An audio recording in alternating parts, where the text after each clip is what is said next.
the car. And I ran to this covering, and there was a plaque, and it said the Basilica to the Transfiguration. And I heard a voice, and the voice said, "Come away and pray with me." But I didn't know how to pray. So I emptied myself and closed my eyes. And I saw a vision. And I know that sounds weird, but people all over the Bible saw visions. And I went to a trance-like state. And I know that sounds New Age, but Balaam went into a trance-like state in the Bible. And others have. And I saw the eastern sky open up. And I saw somebody come out of that eastern sky. And it came down and descended. And his face shone like the sun, and his clothes was white as light. And he pressed himself up against me. And the first thing he said is,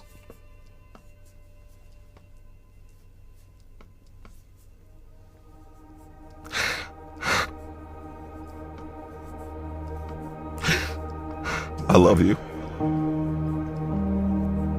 And I remember crying for a really long time.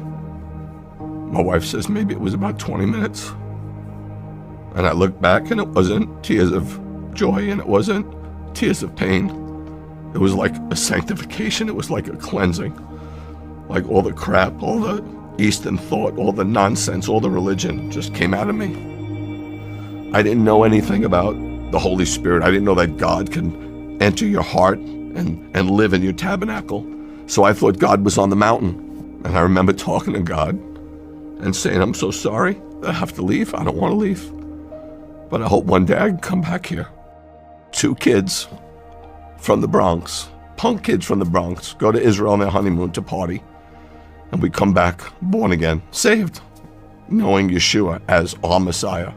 And I got to tell you, I was shocked because I was taught as a young man that Jesus had nothing to do with us. I thought he was the head of the Catholic Church, and Moses, if you will, is the head of the Jewish synagogue.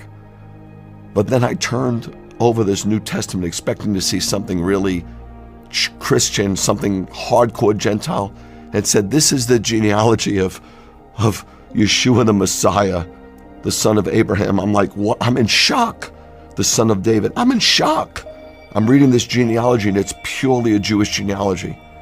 I get into other parts of the gospel, and I see he's circumcised on the 8th day like me. His mother goes through purification rites, Tohar, like my mom.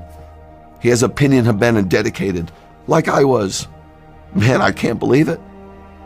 So to this day, when they say to me, you know, Rabbi Greg, Jesus was Jewish, I'm like, what's with the past tense? It doesn't matter, but that's a fact. And the